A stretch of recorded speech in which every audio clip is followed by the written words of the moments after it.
Hi there, I'm Christine Dunbar from SpeechModification.com, and this is my Smart American Accent training.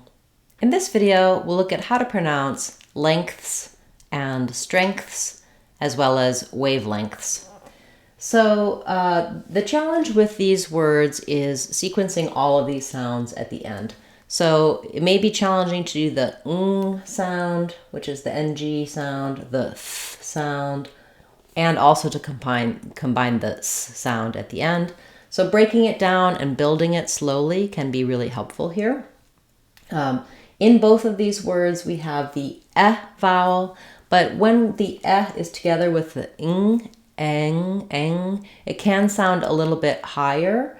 That's the phenomenon that ng tends to raise the vowel. So for example, we have sing,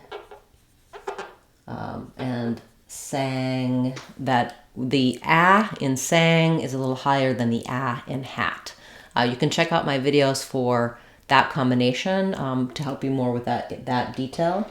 But in leng, thinking about it like if your vowel is not the same exact vowel as it is in red or tent, that it kind of raises a little bit, you don't really want to do ling, not like you have the ling in linger, but it will be a little bit higher, leng, length. So as I'm saying leng, I want the back of my tongue to lift for the ng sound, leng. And as that's happening, the tip of my tongue is going to start sliding forward, getting ready for the th sound. If I'm just saying think, I have time to place my tongue between my teeth, blow the air, think. It's easier than if I have to say length. I don't have a lot of time for that setup and placement. So practicing moving from the ng to the th is going to be very helpful here. Try just saying leng. If I'm saying that, leng, I can feel the tip of my tongue is down. It doesn't need to be ready for the th. When I say length, I'm kind of dropping the ng sound quickly, sliding the tongue forward. So try that. Leng, length, length. And then when I have to go and add the sound as well, I'm just pulling the tongue back out of the th position and keeping that air flowing. So I just start there on the th and pull back for the s. It's a similar fricative sound. The air flow is just restricted in a different place for the s than it is for the th. So try saying leng, length, lengths. You also may want to find just lengths, that you can just do the ng and th sound.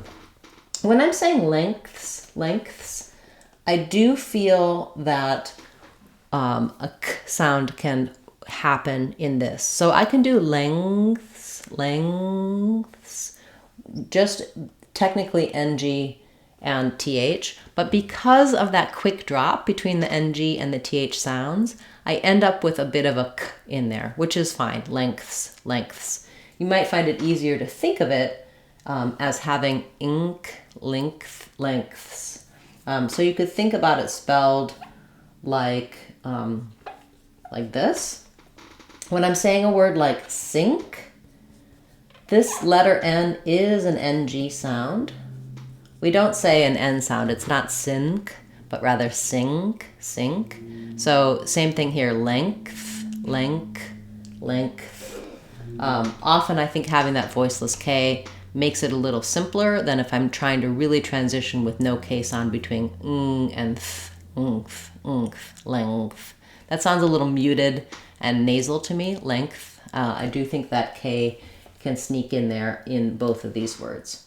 So same thing with strengths. It's just perhaps a little harder because we also have the STR blend here at the beginning.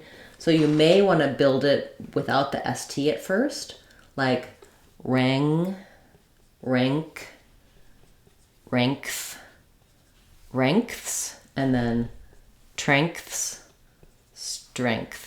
Depends on where the difficulty is for you. Some people, the stra is a challenging combination. For some people, it's more about the end of the word. But the same techniques that we used for lengths can help you with strengths. And then if you're saying wavelengths, you just have just building a wave at the front of lengths. It is stressed on the wave, which makes it a little harder to say that lengths because you don't have as much time. Wavelengths, wavelengths. But working on lengths and then putting that into wavelengths should be helpful for you. Once you can say lengths and strengths by themselves, do try practicing them in some short phrases, trying to use them so they come naturally and easily to you. Often we practice on a word, we're able to get all those sounds and sequence it. Then we go to use it and it still comes out with the old patterning or the old way. It's because we can't be as focused on the sounds when we're speaking, we're thinking about what we have to say. If you practice using it how you would, you have more chance to be able to get that motor patterning to happen when you're using it. So, for example, he went to great lengths to explain it to me. One of her strengths is her ability to connect with others. Thanks so much for this request. If you have a request, something that you're struggling with, question, comment, do feel free to leave that in the comments and I will respond to you, add your word to my list to cover in a future class, or send you links for information here on the channel or on our website, speechmodification.com, that can help you with your question. If you need more help for the sounds in these words or any of the sounds of English, check out our Sounds of English course on speechmodification.com. I'm going to walk you through each of these sounds on its own, teach you to say it, give you some resources for how to make it with your mouth, what accent error patterns to watch out for, how things are spelled, and then of course how to combine them to pronounce any words you want confidently and easily in American English. That's our Sounds of English course, and you can find it on our website, speechmodification.com. I'll be back again soon with another speech modification lesson for you. Thanks so much for being a part of the channel, and I look forward to seeing you again soon. I'm Christine Dunbar from speechmodification.com. Remember, if you want to sound like a native speaker, you can do it. speechmodification.com. Bye everyone. Hope to see you again soon.